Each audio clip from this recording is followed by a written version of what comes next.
savez, quand l'Esprit de Dieu agit, il faut le laisser faire. On n'a pas envie d'interrompre, c'est jamais bon de l'interrompre. La parole de Dieu nous dit qu'on peut attrister l'Esprit de Dieu. Vous voyez, l'Esprit de Dieu, le Saint-Esprit, il est comme nous, il a des sentiments.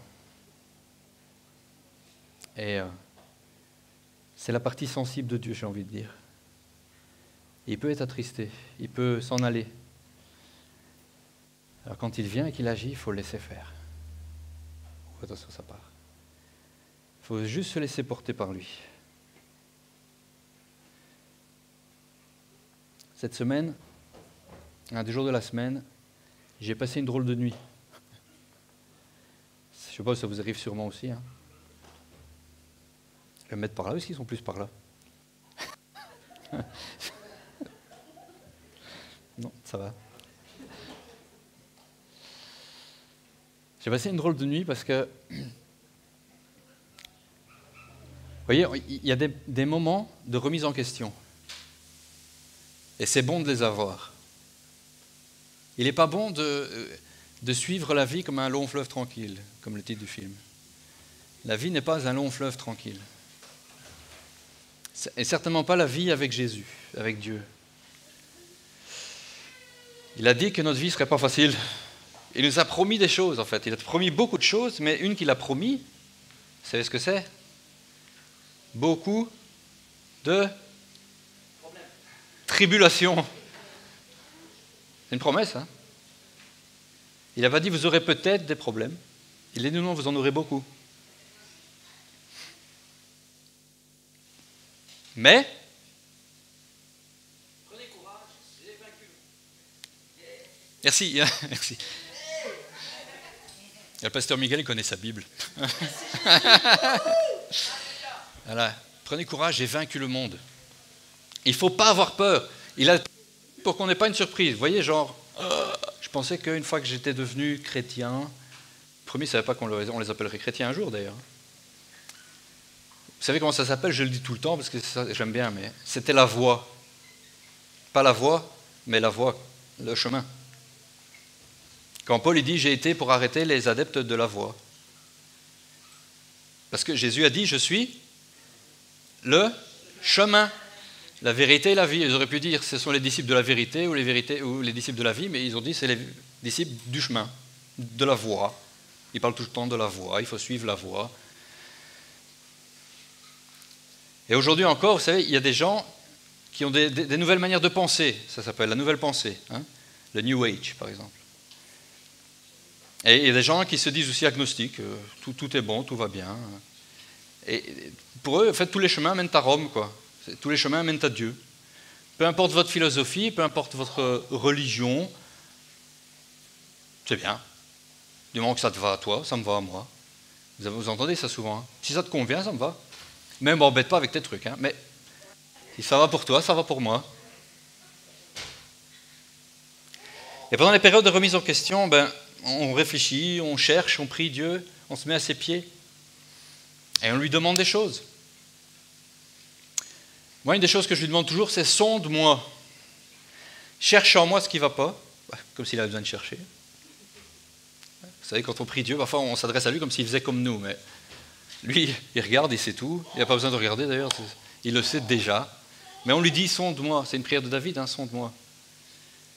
Sonde-moi et dis-moi ce que je dois changer. Et quand on est dans ces périodes-là, on trouve des choses à changer, il n'y a pas de problème parce que Dieu répond. Mais c'est pas bien difficile, hein, la liste est longue comme le bras. Et une de ces nuits, je me suis vu prêcher. Enfin, on dit ça comme ça, mais vous voyez ce que je veux dire? On a un peu les yeux ouverts, on regarde le plafond. Et dans la tête, il y a une prêche, quoi. On parle à l'église, on parle de choses, etc. Et je vais vous le partager, parce que c'est important. Il y a des pièges, vous savez, le diable travaille, la phrase peut s'arrêter là, le diable travaille. Nous, parfois, on ne travaille pas pour le royaume, je veux dire. Pas assez. Parfois, on se met en mode pause, quoi. Mais lui, il travaille, il bosse. Bon, d'abord, c'est un esprit. Il ne doit pas dormir. Ça aide. Nous, on dort parfois. Vous savez que le temps qu'on passe à dormir, parenthèse, le temps qu'on passe à dormir, notre corps dort. Ça ne vous surprend pas, là? J'enfonce des portes ouvertes, quand même. Le corps dort, l'âme, pas tout à fait. Donc l'âme, c'est le siège de nos émotions, de notre pensée. Et ça se met un peu à vagabonder, quoi. On rêve. Et qu'est-ce qui fait notre esprit?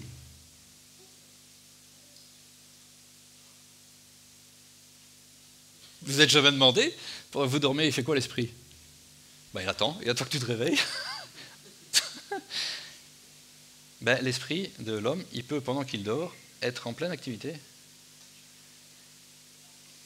Il peut être agressé, et il peut communiquer avec Dieu. Dieu s'adresse à l'homme pendant son sommeil. Vous le saviez? Qui le savait? Ah, voilà, je vous fais un peu bouger, parce qu'il faut de la circulation sanguine. Dieu parle tout le temps, toute la journée, le jour, mais la nuit aussi. Il y a 24 heures pendant le jour et la nuit. Il parle tout le temps. Souvent, on ne le sait pas. Souvent, on ne s'en rend pas compte, souvent, on l'oublie.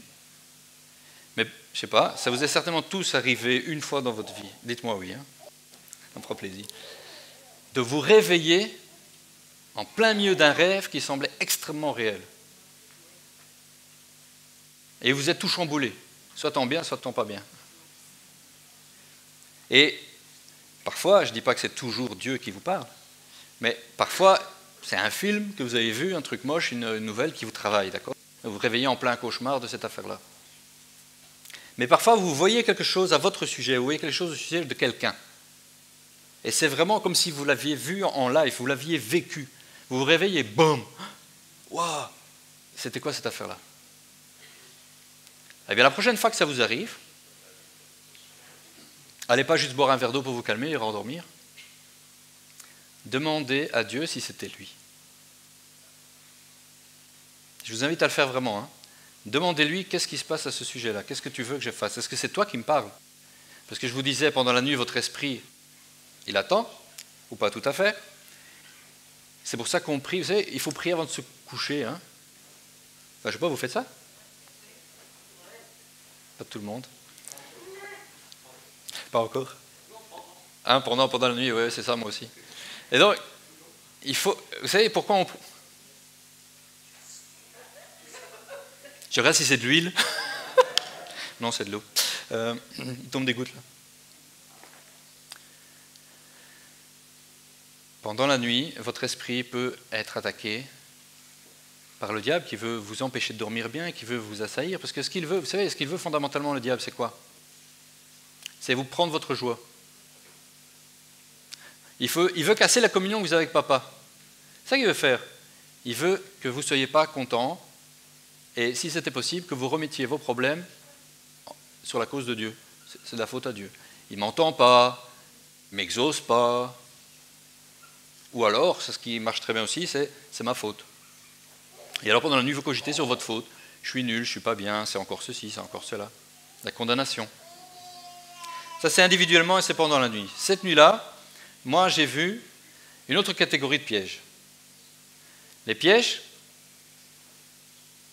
que le diable tend à l'Église.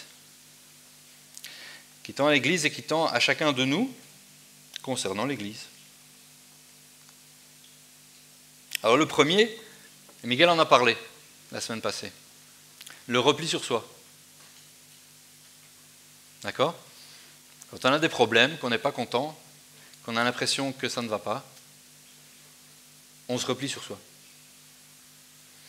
Plutôt que de téléphoner aux frères et aux sœurs et de dire « Écoute, j'ai un problème. » Pas besoin de dire toujours ce que c'est, hein, mais prie pour moi. Soutiens-moi, je sens que je suis attaqué. Parfois on dit « Je vais me tenir un peu à l'écart. Je vais rester un petit peu chez moi.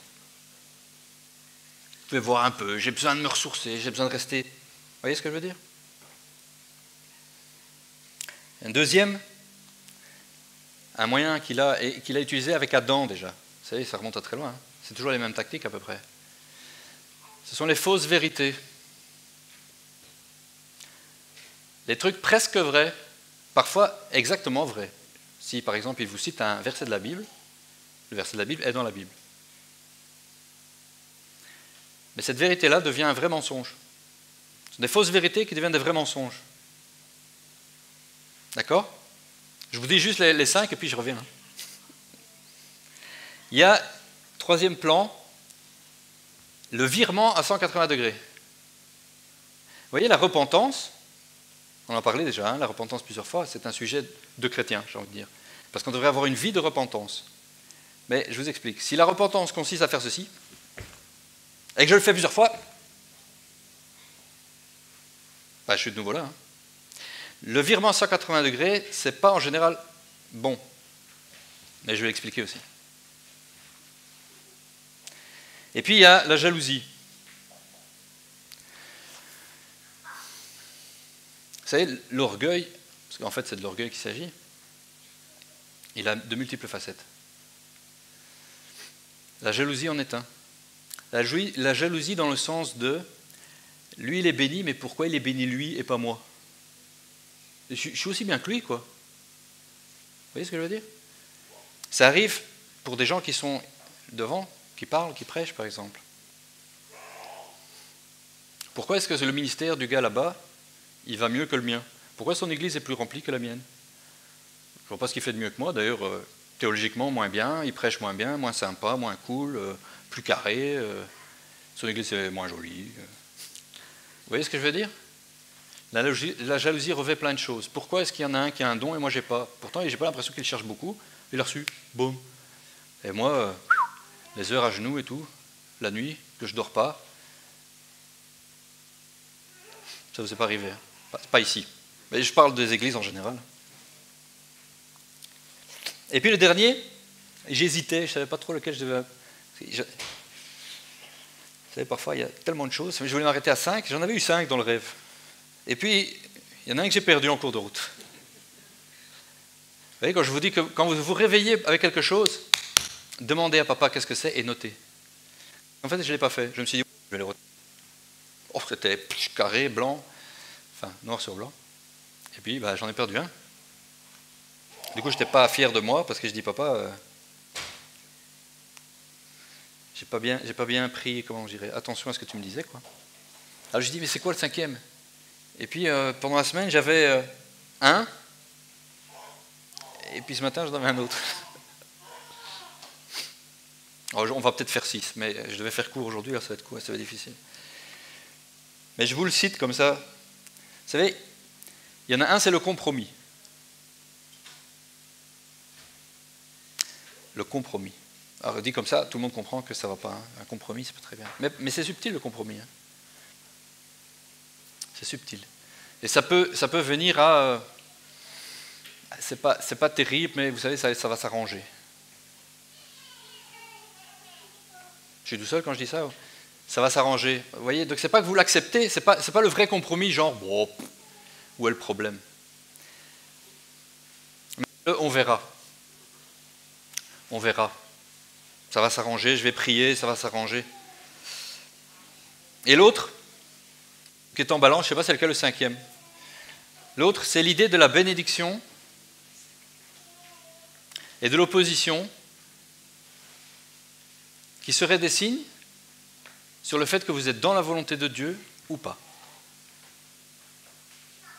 Je vais essayer de le faire simple. Hein.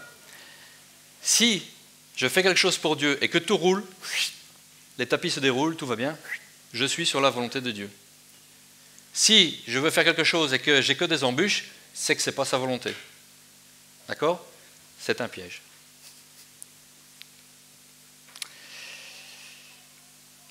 De repli sur soi, je ne vais pas m'étendre dessus puisque Miguel l'a très bien fait la semaine dernière encore. D'accord? Mais fondamentalement, on se remet dans sa grotte. Et vous savez, parfois, ça a l'air bien, c'est-à-dire que je vais m'isoler pour prier, par exemple. C'est pour ça que je dis que ce sont des pièges. Vous voyez, c'est pas, dans l'absolu, c'est pas faux, c'est pas mal dans l'absolu, de manière générale. Il faut s'isoler pour prier. Il faut chercher la face de Dieu. Il faut le faire. Jésus nous invite à le faire. Il dit, quand tu pries, prie dans le lieu secret. Il y a un lieu secret à avoir. Tous, tout un chacun. Mais s'isoler avec un mauvais but, c'est une erreur. Par exemple, parce que j'ai été blessé à l'église. Je ne dis pas que si tu es blessé à l'église et que tu restes un dimanche chez toi, parfois on a besoin de se lécher, vous savez, les blessures. Hein. Mais si ça t'arrive 2 fois, 3 fois, 4 fois, si après un mois où tu ne vas pas à l'église, tu te dis toujours oui, mais bon, j'irai, mais pour le moment, vous savez, j'ai besoin de me ressourcer. Ça ne va pas. Ça ne va pas du tout, quelque chose ne va pas. Nous sommes invités à porter nos fardeaux, porter les fardeaux les uns des autres, à nous soutenir dans la prière les uns les autres, à nous aimer les uns les autres, à communier les uns les autres. Vous voyez, les uns les autres, ce n'est pas un mot, les uns les autres. C'est les uns, les autres, tous ensemble. Jésus a voulu construire l'Église, Ecclésia, c'est une communauté. Et c'était un terme utilisé aussi militairement, dans le civil et dans le militaire, parce que c'était une communauté en autorité, l'Ecclésia. Vous voyez, un peu comme le gouvernement d'une ville ou une troupe en armée. C'est une communauté, mais qui a un leadership. Et nous sommes appelés à être ce genre de communauté là où nous sommes. Mais ça ne peut marcher que si nous sommes unis. C'était le mot que je cherchais, mais ensemble, ça va aussi. Hein. Unis. Tous ensemble, se soutenant. Vous voyez, les frères d'armes, ce qu'on appelle les frères d'armes, vous voyez, tous ces films de guerre sur la bravoure collective, les hommes qui se tiennent, on n'abandonne personne sur le terrain. Vous voyez ce que je veux dire? Il y a un blessé, on va le chercher. Quitte à ce qu'il y en ait 2 ou 3 qui se mettent en danger en plus. Mais on va le chercher, on ne le laisse pas. L'Église doit être comme ça. Il y en a un qui a dit un jour, je ne sais pas qui parce que ça a été répété tellement de fois, que l'Église, c'est la seule armée où on abat ses blessés. Vous avez déjà entendu ça? C'est vrai? Ah ben voilà, ça valait la peine de la placer. Vous voyez, souvent ce qui arrive chez le monde chrétien, quand quelqu'un fait quelque chose de pas bien, c'est-à-dire qu'il chute, il est blessé en fait par le diable. On s'acharne dessus.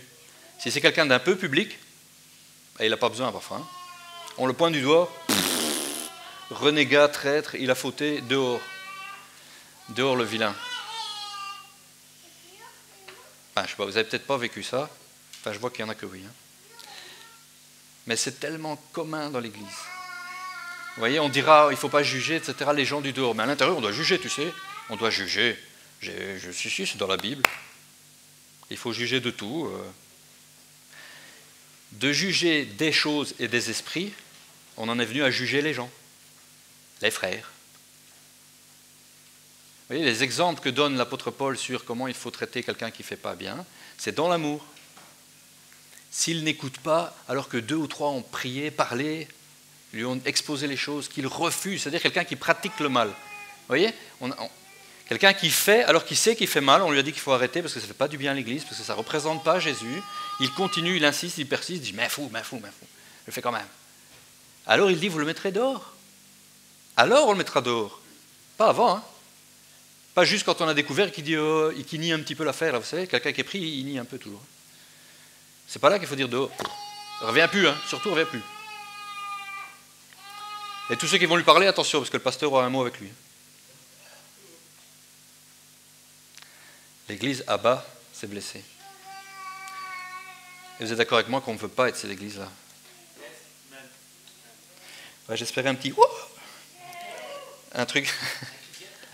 un truc un peu... Bon, qu'on le sent, quoi. Les fausses vérités. Je vais en citer une parce que celle-là me tient à cœur en ce moment très fort. Parce que chaque fois que je l'entends dire par quelqu'un, elle me fait un peu, vous savez, un tic comme ça. Vous l'avez tous entendu, hein. L'Église, c'est nous.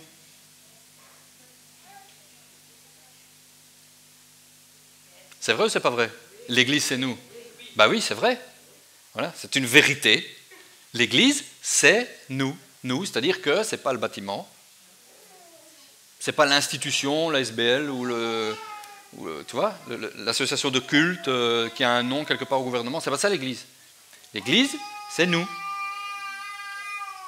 Ah, ça, c'est la vérité. Mais les vérités comme celle-là, prises juste comme une phrase, l'Église c'est nous, et on le rabâche à tout le monde. Attention, vous savez, l'Église c'est nous. À la fin, on peut dire aussi, ça dérape vite, l'Église c'est vous. N'oubliez pas, l'Église c'est vous. Et on le reçoit comme l'Église, c'est moi. Et dans cette idée-là, l'Église c'est nous, c'est pas le bâtiment, c'est pas la réunion du dimanche, c'est tous les jours qu'on est l'Église. Tout ça, ce sont des vérités. Hein. Donc suivez-moi parce que je ne suis pas en train de dire que ce n'est pas vrai. Hein. Mais si à la fin, ce que je comprends, c'est que le plus important, c'est moi, et que ce n'est pas important le nous, j'ai plus rien compris. J'ai perdu l'essentiel. Et vous savez, ça va vite, ça glisse vite. Donc si l'Église, ce n'est pas le dimanche, donc le dimanche, ce n'est pas très important. Ou en tout cas, ce n'est pas le plus important. On dira de la première fois, ce n'est pas le plus important. Et c'est vrai, ce n'est pas le plus important. Le plus important, c'est ta relation personnelle avec Dieu.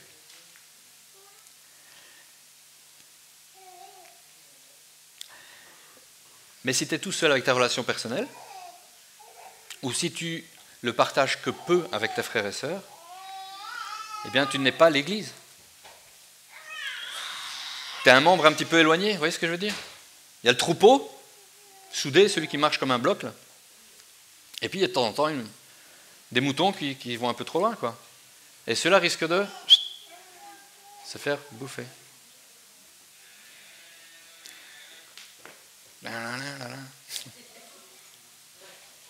Ça fait partie de ces vérités, vous voyez?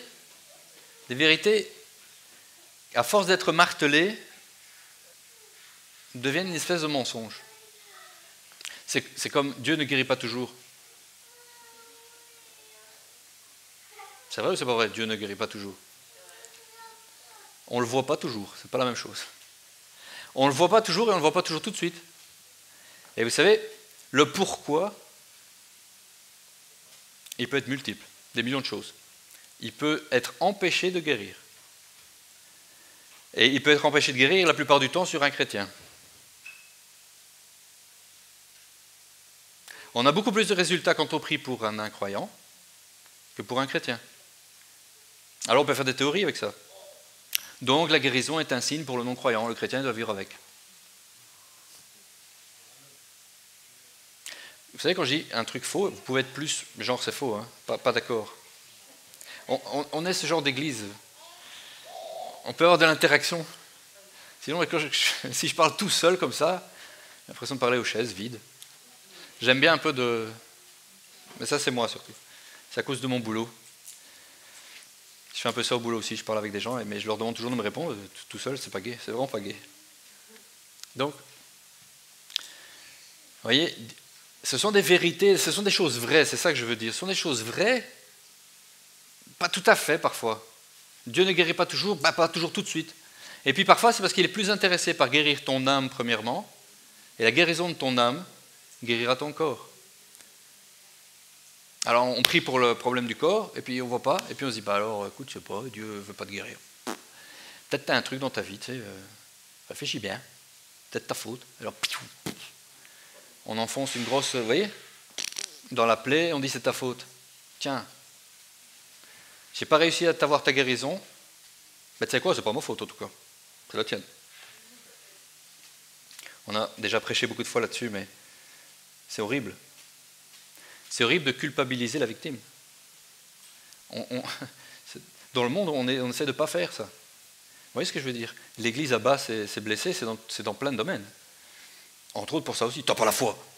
T'as pas la foi. Si t'avais la foi, tu serais guéri. Vous l'avez pas entendu celle-là?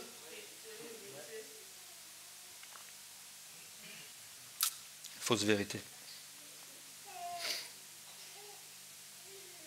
Dans tout ce que l'on fait, ce qui compte, c'est le cœur. Et utiliser un verset, c'est pas utiliser la vérité. Le texte du verset que l'on cite peut être pris à son contraire. Qu'est-ce que le diable a fait avec Jésus? Avec Jésus, c'était pas évident. Hein. Je veux dire, il fallait qu'il trouve des trucs pour le tenter. Vous voyez, c'est pas juste, bon, je vais lui mettre un truc standard, genre, non. Il a utilisé la parole de Dieu, ce qu'on appelle la parole de Dieu. Il a utilisé les Écritures en les citant exactement. Il n'a pas fait comme avec Adam. Vous voyez, les fausses vérités, les questions un peu détournées, il a commencé avec Adam. C'est la première chose qu'il a fait. Est-ce que Dieu a réellement dit? Enfin, il a fait avec Ève. Hein. Est-ce que Dieu a réellement dit? Genre, est-ce qu'il a vraiment dit ça? Et alors il dit un truc faux, pas tout à fait vrai. Tu ne mangeras pas de tous les arbres du jardin. C'était vrai ou pas? Maintenant vous hésitez. Hein. C'est pas ça que Dieu avait dit. Il avait dit le contraire. Hein. Il avait dit tu mangeras de tous, sauf de celui-là.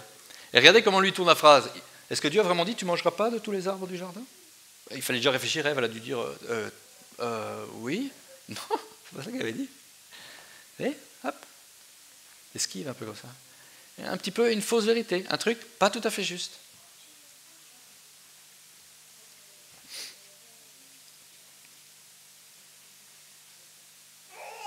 Et fausse vérité. Quand vous lisez la Bible, priez. Priez vraiment de tout votre cœur que le Saint-Esprit vous l'explique. Et ne prenez pas un verset tout seul, parce qu'il y a des versets pour tout dans la Bible. Même pour tuer quelqu'un. Si. C'est plein dans l'Ancien Testament. Heureusement, on ne le fait plus. Pour exclure les gens, pour exclure les femmes, pour exclure les malheureux, pour tout. Le malade, pour arrêter de faire des choses, pour faire des choses pas bien. Il y a des versets pour tout. C'est pour ça qu'il faut toujours prendre les versets dans leur contexte. Dans le contexte de l'histoire. Vous voyez, le malheur du chrétien, moderne peut-être, je ne sais pas si c'était comme ça tout le temps, mais c'est de lire la Bible par tout petits bouts. Pourquoi est-ce qu'on lit la Bible? Et je ne parle pas de lire les 1000 et des pages en une fois, hein, mais les livres, tous les livres là. Quand vous lisez un roman, vous lisez quand même quelques pages à la fois, parce que vous aimez bien arriver au bout d'une histoire, un truc complet, quoi. Vous ne lisez pas 3 lignes, genre un petit verset avant de dormir, vous voyez ce que je veux dire? Qui a déjà fait ça? Moi, oui. Voilà, comme ça, c'est fait. Moi, ça m'est arrivé de dire, moi, je vais lire quand même un petit peu avant de dormir, mais... Hein, quand vous êtes lessivé de chez lessivé, c'est pas grave. C'est pas grave. Vous pouvez être pardonné de ça aussi. Hein. Mais dévorer un évangile presque en entier, c'est possible et ça fait du bien. Parce que vous avez vraiment l'impression de lire, vous savez, un message continu. Les chapitres et les versets, c'est parfois pas top. Hein. Les chapitres et les versets, ça nous fait penser qu'on peut s'arrêter à un chapitre, par exemple. Mais les chapitres ont été désignés par quelqu'un, ils n'étaient pas écrits au départ. Les versets non plus, et même la ponctuation. Comme ça, vous savez tout. Dans le grec de l'époque, il n'y a pas de ponctuation. Donc, on a décidé où les phrases s'arrêtaient et où elles commençaient. Ça vous fait bizarre, hein? Parce qu'on peut faire des phrases très différentes en décidant de l'arrêter ailleurs. Hein. Ce qui fait qu'on a beaucoup de traductions et que parfois, certains versets sont vraiment différents. Et c'est pas grave. Non plus. Ben oui, parce que le message complet est le même. Alors si je prends un verset, je vais lapider le gars qui a traduit pas comme l'ancien. Celui que j'ai cru parce que c'est celui qu'on m'a dit qu'il fallait lire quand je suis devenu chrétien. Mais celle-là même, vous savez quoi? Elle n'est pas la même que la traduction du siècle d'avant. C'est pas de chance. Hein. Ouais, je ne veux pas vous mettre des nœuds dans la tête, mais ce que je vous conseille, très vivement et avec beaucoup d'affection, c'est de lire une traduction récente, pour commencer. Vous voyez, le chrétien, il s'attache au moment de sa conversion. Je me suis converti en 1900, je ne sais pas quoi, on m'a donné la traduction de l'époque, qui était vendue dans la bibliothèque biblique de mon église, et donc je lis celle-là, point barre, parce que c'est celle-là qui est la vraie vérité. D'ailleurs, je rappelle tous les versets par cœur, ceux que j'ai bien appris à l'école, et tout, dans les études bibliques. Et quand quelqu'un vient et me dit « mais c'est pas ça que j'ai, moi j'ai ça », oh. Si ça ne dit pas la même chose, blasphème, hein? Non? Vous savez, quand on prépare, je sais que Miguel fait la même chose, moi je lis plusieurs versions différentes. Je ne me contente pas de celle que j'aime bien et que je lis d'habitude, mais j'en lis plusieurs, parce qu'en lisant plusieurs traductions, on a un sens plus global de ce que ça voulait dire. Vous voyez? Parce que chacun qui fait sa traduction décide, selon son contexte, son expérience du grec ancien, de l'hébreu ancien, d'accord, et sa compréhension à lui de la Bible en général et de ce que Dieu dit et Dieu veut, de qui Dieu est, il donne une certaine traduction.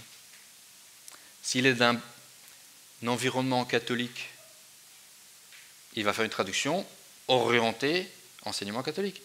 S'il est protestant, il oriente sa traduction de manière protestante. S'il est évangélique, et ainsi de suite.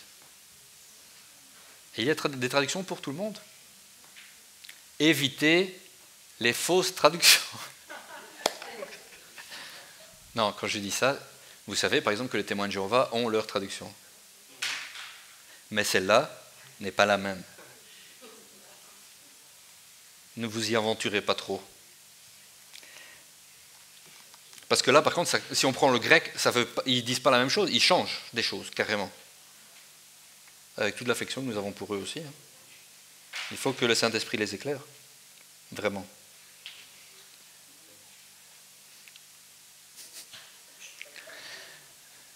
J'essaie d'aller vite. Hein. Vous voyez, je survole les choses. Hein. Parce qu'on pourrait faire un dimanche par sujet. Et peut-être que ça vaudra la peine, mais on verra ce que Dieu dit. Un autre problème de l'Église, c'est le virage à 180 degrés, je disais. Ou le rejet de quelque chose. Vous voyez, c'est comme les fausses vérités ou les vrais mensonges. Ce sont des choses qui semblent bien et qui sont mauvaises à la fin. Si je ne suis pas d'accord avec quelque chose qui a été fait dans le passé, là où j'étais, à l'église où j'étais, vous voyez ce que je veux dire? Ce n'est pas souvent qu'un chrétien reste dans la même église tout le temps. Et ce n'est pas grave. Mais en général, on quitte quelque chose parce qu'il y a quelque chose qui ne nous a pas plu. Parfois, à raison. Et ça devient quelque chose pour nous de extrêmement sensible. On en devient allergique. Vous voyez ce que je veux dire? Par exemple, je ne sais pas moi. J'ai trouvé un exemple qui ne heurte personne. Mais, par exemple, la musique même. Soyons simples sur quelque chose de facile. Si je n'aime pas les hymnes qui ont plus d'un siècle, je ne les aime plus. Les hymnes, les chants, les cantiques. Ouais, quand c'est très vieux, on dit un hymne. Désolé. Donc, les vieux chants, la vieille musique, vous voyez? Donc, je n'aimais pas parce que je préfère la musique contemporaine. Elle me touche plus. J'en suis, hein? Suivez-moi bien. Donc, moi, j'aime bien la batterie, j'aime bien la guitare électrique, et j'aime énormément les synthétiseurs et la musique électronique. Je peux quitter une assemblée où il y a de l'orgue, des violons et des violoncelles uniquement, et les vieux chants, avec les vieux recueils, en disant, ben, vous savez quoi, ça n'apporte rien cette louange-là, ça n'apporte plus rien, moi il m'en faut plus du tout, mais alors là, mais plus du tout. Et ça vous fout l'urticaire dès que vous entendez quelque chose de ce type-là. Eh bien, c'est un danger. C'est pas normal que ça nous mette l'urticaire. Parce que les gens qui le font de tout leur cœur. Et si j'étais centré sur l'amour, d'accord?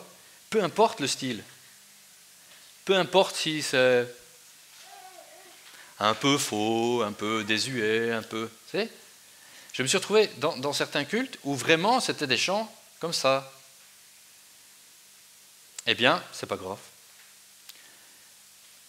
Parce que tout dépend de ce qui se passe là-dedans. Vous voyez? Si vous vous attachez à la forme et à l'apparence et à l'extérieur de ce qui se passe et que ça ne vous plaît pas, vous êtes bloqué, vous dites...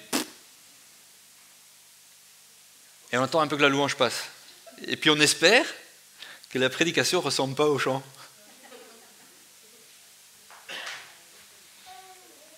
Eh bien tu rates quelque chose parce qu'en fait, si tu te laisses porter par l'Esprit de Dieu, il est partout. Il est là aussi. Les églises un peu vieillottes ou quoi là. Et l'Esprit de Dieu est là. Hein. Si les gens ont à cœur de louer Dieu et que c'est les chants qu'ils aiment, parce qu'ils les ont appris quand ils étaient petits, parce que c'est ceux-là qu'on fait là-bas, eh bien ils le font de tout leur cœur. Et Dieu peut être là. Et tu peux, parce que tu te bloques, ne pas être dans sa présence, ne pas sentir sa présence. On ne sait pas ne pas être dans sa présence parce qu'il est là. Mais on peut se bloquer à toute perception de sa présence.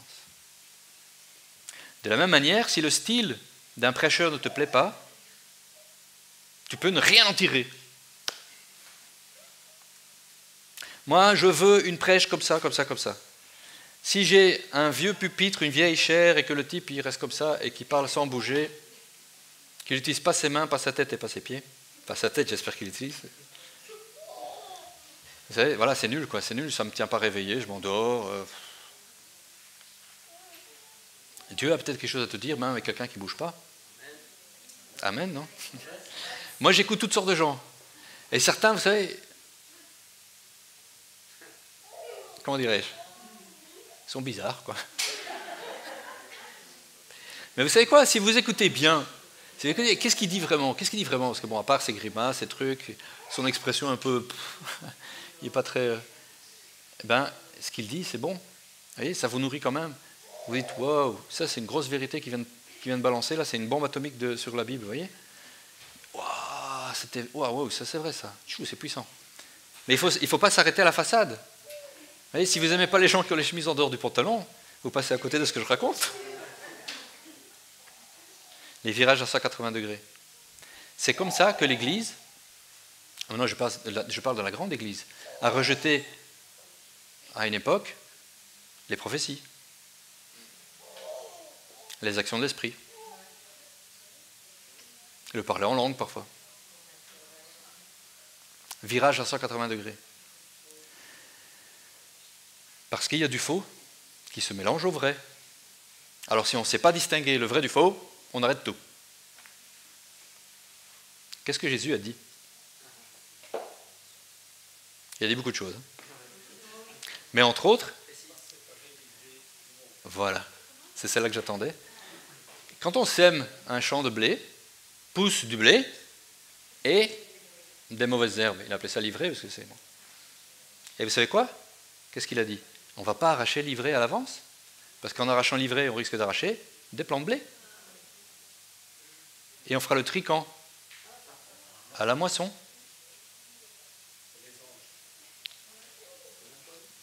Vous comprenez? J'ai parfois des discussions avec des frères que j'aime beaucoup, vraiment, et qui ne sont pas à l'aise avec plein de choses. Ils n'aiment vraiment pas. Alors, vous savez, quand on n'aime vraiment pas déjà, quand je parle de piège, quand ça vous énerve même, ça devient un peu comme ça. J'aime pas les évangéliques ceci, j'aime pas ceux-là parce qu'ils font ça, j'aime pas, wow, il y en a tellement, et alors lui, et lui, et lui, après on a appris que c'était faux, qu'ils payaient des gens pour faire ceci. Et je ne suis pas en train de dire que ça n'existe pas. Vous voyez, nous croyons en la guérison, nous croyons au don de l'esprit, nous croyons à la prophétie. Nous croyons à tout ce qui est dans la Bible.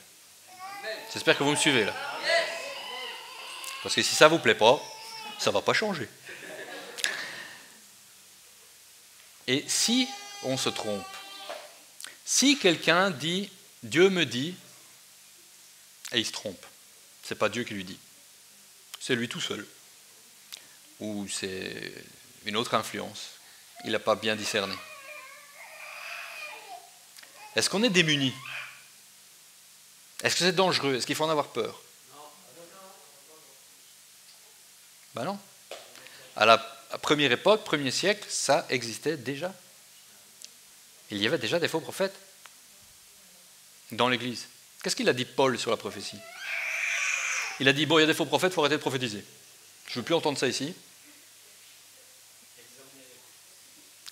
Il a dit, cherchez les dons de l'esprit, cherchez-les avec ardeur, surtout celui de la prophétie. Justement, celui-là. Et puis après, il a expliqué, ouais, bon, il faut qu'il y ait de l'ordre un petit peu quand même. Alors, que tous prophétisent, il n'y a pas de problème, que tous prophétisent. Alors, vous voyez, le genre, moi le prophète et les autres taisez-vous, pas tellement biblique non plus. Et il dit, bon, qu'il y ait de l'ordre un petit peu, ça ne sert à rien qu'il y en ait 50 qui prophétisent en ordre, parce qu'alors on ne va plus faire que ça toute la journée. Mais il dit qu'il y en ait 2 ou 3 qui prophétisent. Ça ira. Et quoi d'autre? Il ne s'est pas arrêté là. Et que les autres jugent. Vous voyez la différence entre l'Ancien Testament et le Nouveau Testament au sujet de la prophétie? C'est que dans l'Ancien Testament, il y avait quelques prophètes. Et ils avaient même une école. Oh, on peut apprendre à prophétiser. Déjà, ça dérange certains, ce genre de choses. Mais c'était déjà le cas dans l'Ancien Testament, imaginez-vous. les fils des prophètes, l'école des prophètes. Bon. Il y avait ces gens-là qui prophétisaient et les autres, ils ne savaient pas, ils n'avaient pas la voix de Dieu qui leur parlait. Et on en parlait l'autre jour, malgré tout, Moïse avait dit des choses. Si ça se réalise, alors ça va, si ça ne se réalise pas, ce n'était pas de Dieu, et on le saura comme ça.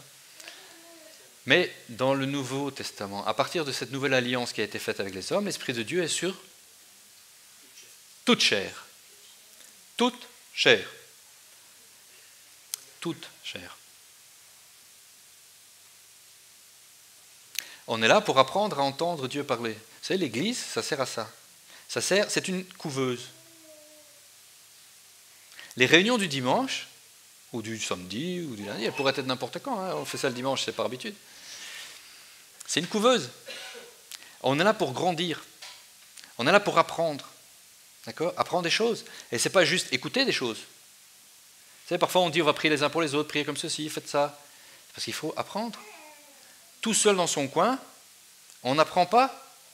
On va rater beaucoup de choses parce que justement, il faut apprendre à discerner quand c'est l'Esprit de Dieu qui parle ou quand ce n'est pas l'Esprit de Dieu qui parle. Il faut apprendre. On est bébé quand on naît de nouveau. On l'a déjà dit plein de fois ça aussi. On est de nouveau, on est nouveau-né. Et un bébé quand il est nouveau-né, est-ce qu'il parle, marche, court, chante et danse ? Je ne parle même pas de lire ou écrire. Vous voyez, c'est la même chose. On est de nouveau, il est important de recevoir l'Esprit de Dieu et puis d'apprendre. D'apprendre à exercer les dons de l'Esprit, apprendre à le chercher, apprendre à prier correctement. Qu'est-ce qu'il faut demander, qu'est-ce qu'il ne faut pas demander ? Comment je dois vivre ma vie de chrétien ? Et ce n'est pas qu'est-ce que je dois faire et pas faire. Ça, c'est souvent ce que fait l'Église. Elle fait l'école. On doit faire des disciples, ce n'est pas la même chose. C'est comment je dois me comporter. C'est quoi représenter Jésus ? C'est quoi avoir Christ en moi ?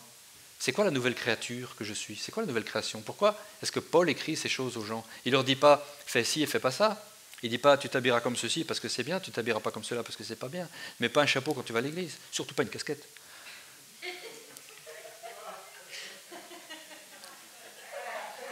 C'est pas ça que dit Paul. Mais il dit, vous faites ceci, que c'est encore pire que ce qu'il y avait avant dans le monde. Mais arrêtez les enfants, qu'est-ce que vous faites ? C'est pas des points de détail, vous voyez ce que je veux dire ? Quand il s'adresse à eux, c'est pour des choses très sérieuses, quoi. Parce que la liberté peut être mal interprétée. Un enfant qui est tenu en captivité jusqu'à sa majorité, et puis il devient adulte, et on lui dit, t'es libre, majeur, dehors, fais ce que tu veux. Qu'est-ce qu'il fait ? Que des honneries. Il n'a pas l'habitude de sa liberté, il commence à faire n'importe quoi. S'il n'a pas été, depuis qu'il est petit, s'il n'a pas reçu un peu de liberté à la fois, en lui apprenant c'est quoi les conséquences de cette liberté, il devient un adulte irresponsable, il n'a aucune idée de c'est quoi cette liberté. Puis surtout en prison, il dit, je ne comprends pas, je fais ce que je veux quand même.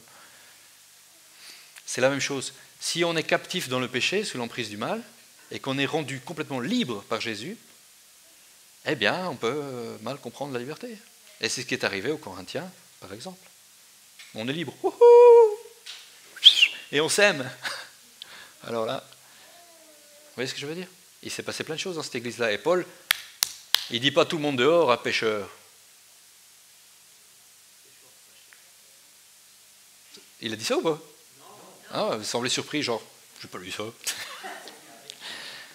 Comment il s'adresse à l'église de Corinthe, qui faisait vraiment n'importe quoi ? Il leur dit, bande de pécheurs, faites attention, j'arrive. Il dit à tous les saints de l'église de Corinthe. Vas-y, lisez. Et il dit, il y a parmi vous des gens qui font... Et il cite une série de choses qu'on dit, ils n'ont rien compris à l'évangile. Et qu'est-ce qu'il leur dit après ça ? Il dit, mais vous n'êtes plus. Arrêtez parce que vous n'êtes plus. Vous avez été sanctifiés, vous avez été changés, vous êtes de nouvelles créatures, les amis. Vous voyez comment il s'adresse à eux ? Je ne dis pas qu'il y a un autre moment où il ne dit pas, bon, il y en a deux là qui ont fait vraiment des trucs abominables, quand j'arrive, je mettrai de l'ordre. J'espère que vous aurez mis de l'ordre avant que j'arrive. Ça, il le fait aussi.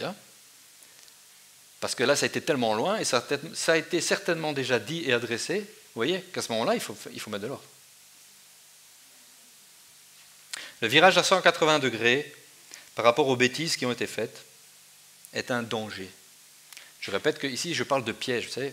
Donc c'est bien ou c'est pas bien. C'est un grand danger.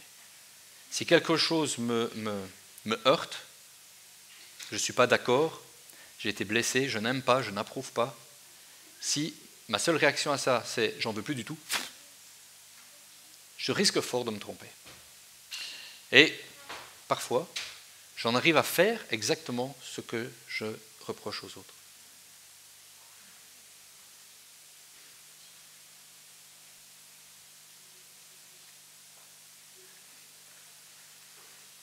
Je parlais de jalousie et d'orgueil mal placé, vous voyez, ou la jalousie mal placée. Les deux sont mal placés de toute façon. Vous voyez, ce que Jésus nous demande, premièrement, c'est de nous aimer les uns les autres. Ça va ? Ça, vous le saviez. Aimez-vous les uns les autres. À quoi est-ce qu'on reconnaît un disciple de Jésus ? À l'amour qu'il porte aux autres disciples, en l'occurrence. Vous voyez, les œuvres que nous devons faire pour le monde autour de nous, c'est quelque chose d'essentiel, fondamental. Mais ça ne peut pas se faire aux dépens des frères et des sœurs. Je me suis souvent posé la question, vous savez, quand Paul parle de l'amour, il dit « quand bien même je ferais ceci, cela », vous vous rappelez de ce passage ? Même si je prophétisais, si j'avais le don de toutes les langues, si j'accomplissais des miracles, même si j'offrais mon corps pour les autres, si je n'ai pas l'amour, je ne suis rien. Vous n'êtes pas déjà demandé comment est-ce que je peux donner ma vie pour les autres sans amour ? C'est pas possible. Bah si, il le dit. Justement, il le dit. C'est ça qu'il dit. Il dit, quand bien même je donnerais ma vie pour les autres, sans amour. On peut donner sa vie pour les gens parce qu'on va rentrer dans l'histoire, et des gens l'ont fait. Pas par amour, hein. Pour une cause. Pas parce que j'aime les gens. Pardon ? On aime la cause, ben oui, mais c'est pas de cet amour-là qu'il parle. Hein. Il parle de l'amour des uns pour les autres. Et il y a parfois des gens qui aiment tout le monde et qui aiment personne, en fait. Parce que l'amour, ça ressemble à quelque chose. Vous voyez ce que je veux dire ? Il faut essayer de me suivre. Parce que parfois je dis les choses à mi-mot. Parce que je me dis que ce que je suis en train de dire, peut-être je ne dois pas le dire. Si j'aime tout le monde, il y a des tas de gens qui aiment tout le monde. J'aime tout le monde, moi j'aime tout le monde. Vous avez déjà entendu ces gens-là ? Moi j'aime tout le monde. Tout le monde. Tout le monde. Lui, il ne faut pas qu'il m'énerve. Lui, je ne sais pas le sentir. Mais j'aime tout le monde, moi. J'aime tout le monde. Ou bien j'aime tout le monde, mais j'aime pas ma femme.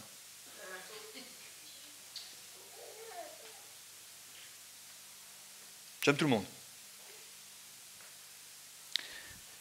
J'aime les gens dehors de l'église, par exemple.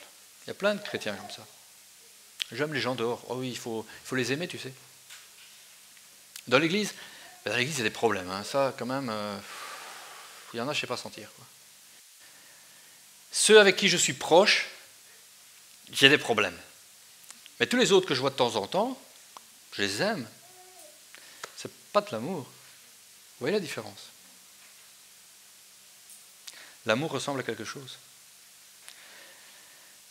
Si j'aime tout le monde, mais que je peux rester chez moi pendant 3 semaines sans voir personne, t'aimes personne ? Ou t'aimes pas vraiment ? Vous voyez, aimer, c'est avoir envie d'être avec. Hein, si on aime vraiment sa fiancée ou son fiancé, on a envie d'être avec, c'est ça l'amour dont on parle. On veut être avec lui, on veut parler, on veut partager, on veut faire des choses, des activités, on veut sortir. Si je dis je l'aime, mais ça fait 2 semaines que je l'ai vu, ça ne me manque pas spécialement. Mais je l'aime, tu sais. Quand je la vois, je suis content de la voir. Waouh, qu'est-ce que je suis content. Quelque chose ne tourne pas rond.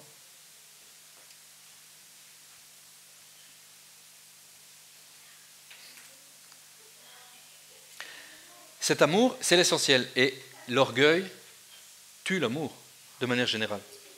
Vous voyez, si j'entends que quelqu'un a été béni d'une manière particulière, et que ma première réaction c'est pourquoi lui? Si je suis un peu jaloux là, genre moi ça fait 3 mois que je prie pour ça, tu sais. Je comprends pas. Papa, je comprends pas. Je comprends pas. Ça en dit long sur le fond de notre cœur à ce moment-là. Si je ne peux pas me réjouir de la bénédiction que l'autre reçoit, parce que vous savez, quand quelqu'un reçoit quelque chose, c'est la promesse que je peux le recevoir aussi. Donc peu importe que moi je ne l'ai pas encore reçu, peut-être que je l'ai demandé depuis plus longtemps que lui. Peu importe, si j'apprends que quelqu'un l'a reçu, je dois être content pour lui. Et plus je vais être content pour lui, plus il y a des chances que ça arrive vite pour moi. Parce que tout fonctionne par la foi. Et l'amour, c'est le centre de tout. Si j'avais la foi jusqu'à transporter les montagnes, sans l'amour, je ne suis rien. Même la foi, ça vaut rien si on n'a pas l'amour. Mais je crois que Dieu peut me répondre, mais tu sais quoi? Pourquoi lui? Tu peux croire toute ta vie, il n'y a pas de problème, mais il y a un problème.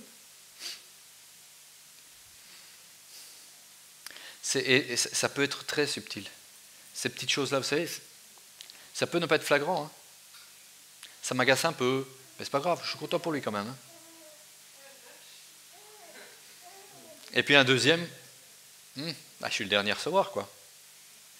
Mais c'est pas grave, sois béni. Je suis content pour toi. J'espère que je suis le suivant. Vous savez, c'est pas tout à fait ce dont je parle, quoi. C'est déjà un petit peu tangent. C'est vrai pour les bénédictions, c'est vrai pour la guérison, c'est vrai pour les finances, c'est vrai pour n'importe quoi qu'on attend de Dieu. Et même la belle vie qu'il a. Vous voyez? Le dernier piège est revenu. C'est le contentement.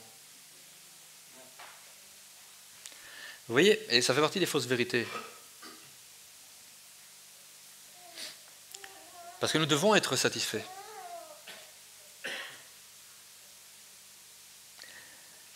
Vous êtes d'accord avec moi? On peut se réjouir de tout, en toute chose, en toutes circonstances, réjouissez-vous. Soyez toujours dans la joie. L'apôtre dit de tout faire avec action de grâce. Vous savez ce que ça veut dire? Remercier Dieu. Tout le temps, tout le temps, tout le temps. Il y a de quoi remercier tout le temps à longueur de journée. Je me réveille, je suis en vie, merci Seigneur. J'avais un lit pour dormir, merci Seigneur. Je respire, je suis en bonne santé, merci Seigneur. Je ne suis pas en bonne santé, merci Seigneur parce que tu me guéris. Vous savez, le merci, il est tout le temps partout. Moi, je me rappelle que depuis que je suis enfant, et peut-être j'ai arrêté une fois que j'ai eu des enfants moi-même, mais je priais que d'une manière. Mais vraiment, je disais merci parce que.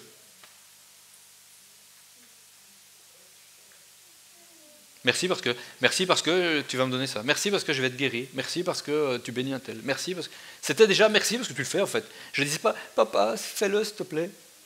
Tu vois comment il est, qu'il a du mal, prie. Je disais merci parce que tu le fais. Vraiment, c'est une bonne manière de prier. Je te remercie, Père, de ce que Jésus a prié comme ça, Paul a prié comme ça. Parfois, il faut demander des choses, je ne dis pas.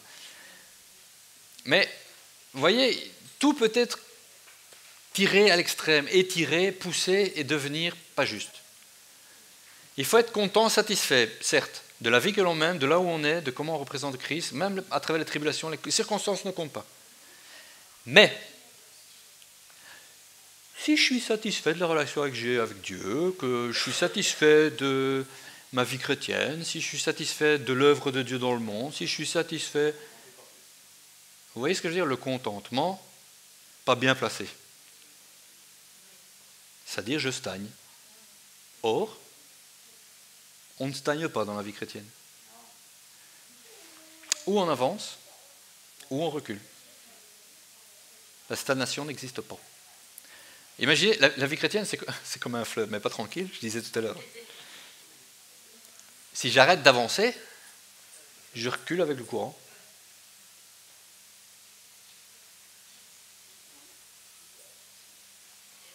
Voilà. Le contentement est un piège énorme.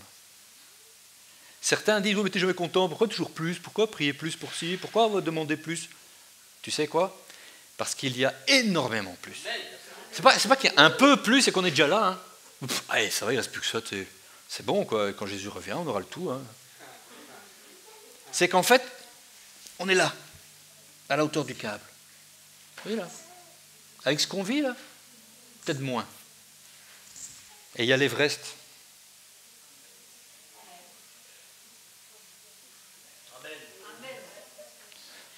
Ben, on va le grimper à deux. Et puis... il y a l'Everest. Vous voyez, la vie de l'esprit, c'est au-delà de tout ce que l'on peut imaginer. Dieu peut bien plus que tout ce que tu peux imaginer. Vous voyez, le problème du chrétien qui est chrétien depuis longtemps, c'est un spécial vieux chrétien. Je ne parle pas vieux en âge, je parle chrétien depuis longtemps. Nous, on est des vieux chrétiens, hein, plus de 30 ans, 40, bientôt. Le vieux chrétien, ou le chrétien de longue date, celui qui a lu sa Bible plus d'une fois. Qui a déjà lu sa Bible plus d'une fois? Ok, quand même. Pas de condamnation pour les autres. Mais celui qui a entendu les passages et les passages et les passages, c'est la même chose. Hein. Si tu ne les as pas lus mais que tu les as entendus, c'est pareil. On lit des trucs. Il faudrait faire une fois une liste des trucs complètement dingues qui sont dans la Bible, d'un point de vue spirituel. Mais dingue. Vraiment. Il y en a un qui a été transporté du ciel, il pendait dans les airs comme s'il était tiré par les cheveux, il a dit. Imaginez qu'aujourd'hui, pendant que je vous parle, comme lui, il m'arrive un truc pareil. Lévitation complète, je suis là en haut, et puis je m'arrête, vous me demandez qu'est-ce qui se passe, j'ai une vision ouverte, je vois les anges, je vois le trône de Dieu, et puis je reviens. Quand je reviens, peut-être la salle est vide.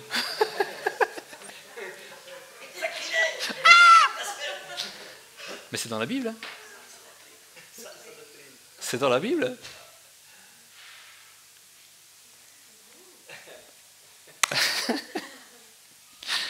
C'est dans la Bible, les amis. C'est un des grands prophètes. Je sais pas, moi, Moïse qui monte sur la montagne, il reste là-bas une paire de jours. Tout le monde se demande s'il est mort, on fait la fête en bas. Il redescend, il rayonne comme le soleil. Une ampoule vivante. Ça vous ferait quoi si tout d'un coup je rayonne comme ça? Et si tout d'un coup, ma tête devient brillante comme le soleil, qu'on demande de me la couvrir parce que ça aveugle les yeux. C'est dans la Bible. Je ne parle pas les anges qui viennent, qui passent, qui montent, qui descendent, qui viennent parler à quelqu'un. Est-ce que vous pensez, petite question pour faire réfléchir un peu, il tombe toujours de l'eau ici. Est-ce que vous pensez que les prophètes de l'Ancien Testament devaient vivre des choses plus extraordinaires que nous? Ouais, d'accord, hein? Parce que nous vivons sous la grâce, nous vivons après la mort et la résurrection de Jésus, et le voile a été déchiré.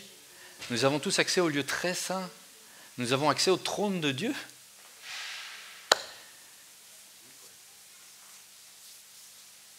Nous n'avons aucune idée, très honnêtement, nous n'avons aucune idée de ce à quoi nous avons accès.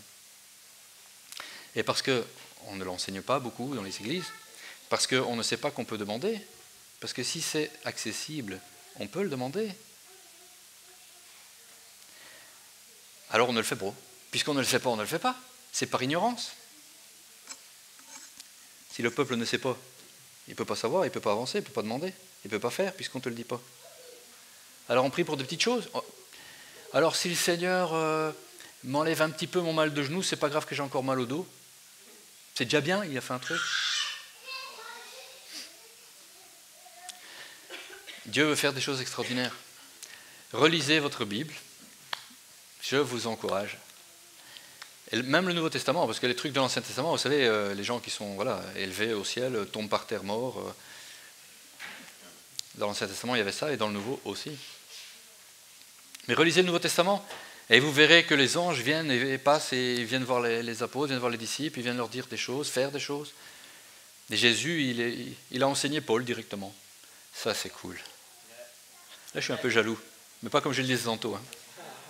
La bonne jalousie. Jésus est apparu à Paul plus d'une fois. Parce que parfois, on se rappelle qu'il est venu sur la route de Damas. Hein? Mais il est venu plusieurs fois. Paul dit, Jésus est venu me voir, Christ est venu et il m'a dit ceci, ça, il m'a dit des choses, il m'a enseigné. Paul, c'est un spécial, quoi.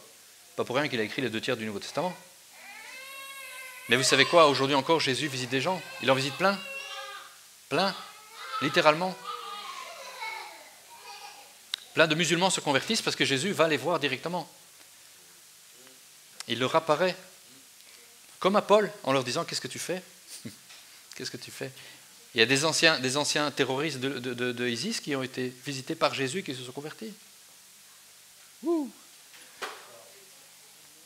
Moi je dis que si Jésus ne vient pas voir plus souvent les chrétiens, c'est parce qu'on est loin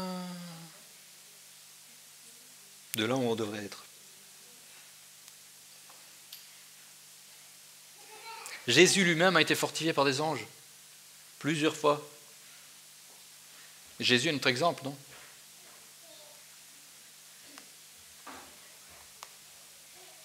Ne soyez content ou satisfait que de votre condition. De ça, on doit être satisfait. Parce que quelle que soit la condition dans laquelle je me trouve, Dieu est avec moi. Et il a un plan. Où que je me trouve aujourd'hui dans ma vie, la Bible nous dit que tout concourt au bien de ceux qui croient. D'accord? Tout concourt au bien. Donc, la fin, c'est bien. Donc si là où je suis, c'est pas bien, c'est que c'est pas la fin.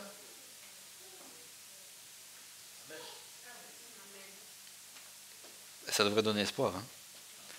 Si là où tu es aujourd'hui, c'est pas bien, c'est que la fin n'est pas encore là. C'est pas la fin de ta condition, c'est pas la fin de ce qui se passe. Gardez la foi. Gardez la foi. Vous savez, la plupart des choses que j'ai citées ici, ce sont des choses dont nous devons nous garder. Vous voyez, la mesure fait partie des dons d'esprit, être tempéré, etc. Donc les revirements à 180 degrés, ce n'est pas tellement de la mesure. D'accord? Tout ce qui touche de près ou de loin à l'amour que j'ai pour les autres. L'envie, la jalousie, le pourquoi lui et pas moi, et je pourrais le faire mieux que lui, et je parle mieux que lui, et je me tiens mieux que lui, je m'exprime mieux que lui, je ne sais pas moi, toutes ces choses. Je demande plus que lui, je prie plus que lui, je connais mieux ma Bible que lui, je ne sais pas toutes ces choses-là. Ça t'éloigne de l'amour de ton frère, de ta sœur. Alors c'est un piège. C'est pas juste. C'est juste faux. C'est pas juste, c'est juste faux. Il n'y a que moi que ça fait rire. L'amour est au centre de tout. On reconnaîtra les disciples de Jésus à l'amour qu'ils portent les uns pour les autres. Tout ce qui m'éloigne de cet amour-là fait de moi un mauvais disciple. M'éloigne du cœur de Jésus.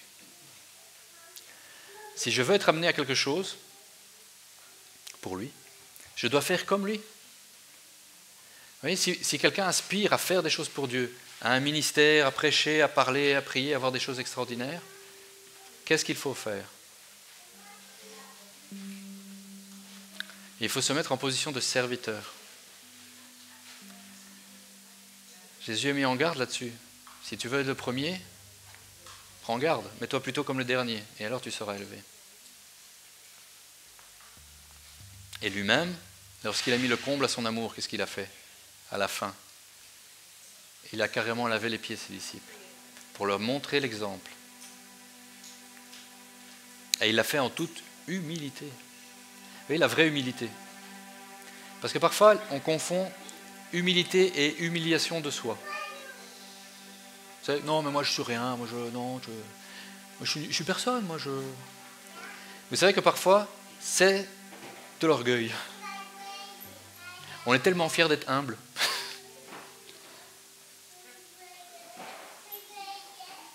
Il y en a qui en arrivent à être fiers d'être humble. C'est, oh, moi je suis humble. Oh là, super humble. Super humble. Et une phrase que j'ai entendue, elle n'est pas de moi, mais je la cite parce que je l'aime bien. L'humilité, c'est pas penser moins de soi, c'est penser moins à soi. Si Jésus a dit que nous sommes des fils et des filles de Dieu, que nous sommes héritiers du royaume de Dieu, nous ne sommes pas rien. Ne pense pas que dire je suis rien, c'est humble. Je suis rien, c'est un petit manque de foi. Tu es un roi, tu es une reine, tu es une princesse, tu es un prince. Tu es amené à être fils de Dieu en activité. Vous voyez ce que je veux dire? Les gens doivent voir que nous sommes enfants de Dieu. Ils doivent le voir.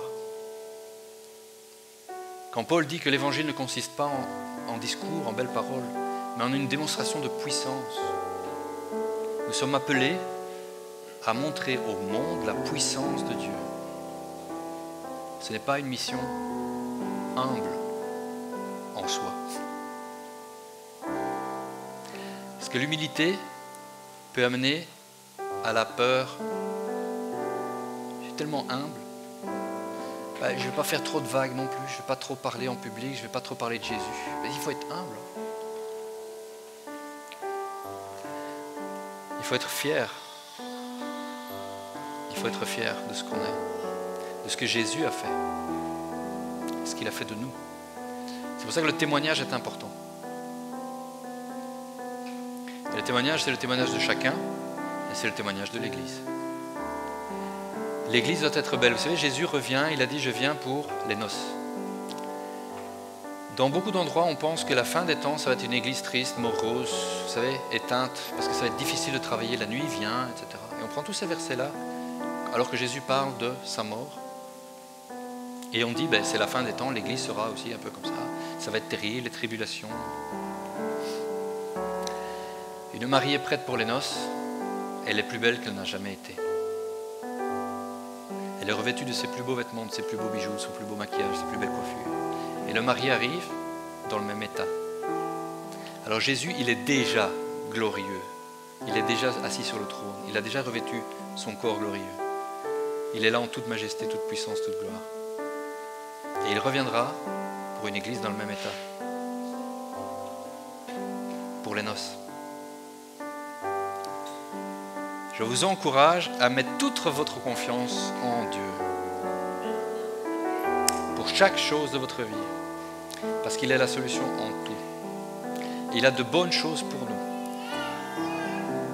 Des plans de joie, de bénédiction, de prospérité. Amen. De grandes choses sont devant nous.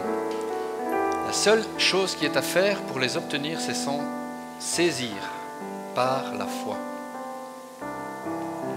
Tout ce que nous faisons pour Christ, il faut le faire avec amour. Soyez tous bénis abondamment. Que le Saint-Esprit soit sur vous tous. Qu'il vous touche d'une manière particulière chaque jour de votre vie. Soyez à l'écoute de ce qu'il dit. Vous savez, la voix de Dieu est parfois cette petite voix douce, ce petit souffle, ce vent doux et léger.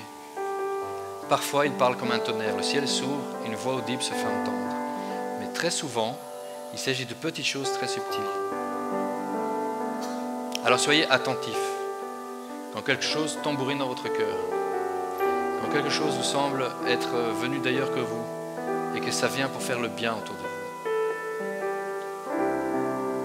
Papa vous parle. Parfois on se demande comment Dieu parle, comment je peux, de manière très simple. Si ça reflète l'amour de Christ autour de toi, si ce n'est pas quelque chose que tu étais en train de faire, que ça te sort un peu de ton quotidien, il y a toutes les chances que ce soit Dieu qui te parle. Arrête-toi pour dire bonjour à la personne. C'est une drôle d'idée, ça. Si vraiment, ce genre de choses, c'est Dieu. Vous voyez? Et souvent, derrière, il y a quelque chose pour dire « fais pas ». Vous voyez quelqu'un par terre qui m'en dit, il y a des petites voix qui disent « mets une pièce ». Sûrement qu'il profite. Non mais, ça fait rire, mais c'est tous les jours qu'on entend ça en plus. Alors la petite voix qui t'a dit « mets une pièce », c'est Dieu. Et la voix derrière qui dit sûrement c'est un profiteur, c'est pas Dieu.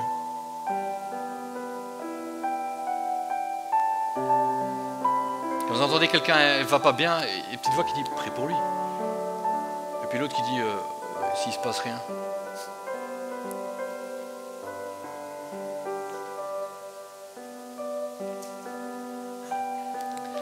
Ouais. On va clôturer avec une petite prière. Hein? Papa, je te remercie. Je te remercie pour l'esprit que tu mets en chacun de nous. Merci Esprit de Dieu. Seigneur, que nous ayons des yeux pour voir et des oreilles pour entendre. Que nous soyons attentifs à ta voix, Seigneur. À chaque instant de notre vie, tu veux nous parler. Tu veux nous parler bien plus que nous voulons t'entendre encore. Seigneur, parle, parle, parle, nous entendrons. Nous t'écoutons, Seigneur. Ouvre nos yeux, ouvre nos oreilles, ouvre tous nos sens à ta présence. Merci, Seigneur, parce que tu bénis ton peuple. Tu bénis chacun de tes enfants ici présents, Seigneur. Tu déposes sur eux des rêves, des songes, des visions. Tu accomplis sur eux, Seigneur, ta volonté. Agis sur nos cœurs, Seigneur. Ils sont à toi, ils sont ouverts. Merci pour ce que tu veux faire dans nos vies, Seigneur. Que ton Église brille, qu'elle brille, qu'elle brille, qu'elle brille, comme ce village mis sur une montagne. Que nous puissions briller autour de nous, Seigneur. Pas d'un petit brin de lumière, pas une petite étincelle qui disparaît, mais un feu dévorant, Seigneur. Un feu dévorant, le feu qui vient du trône de Dieu. Je vous bénis tous au nom de Jésus. Passez une semaine bénie. J'annonce des choses nouvelles pour vous tous. Dieu est un Dieu de délivrance, de guérison, de libération, de protection, de provision. Ce sont ses noms. Sa nature est dans son nom. Croyez-le de tout votre cœur, gardez confiance et vous le verrez s'accomplir. Sa parole ne ment pas, jamais. Amen. Soyez bénis.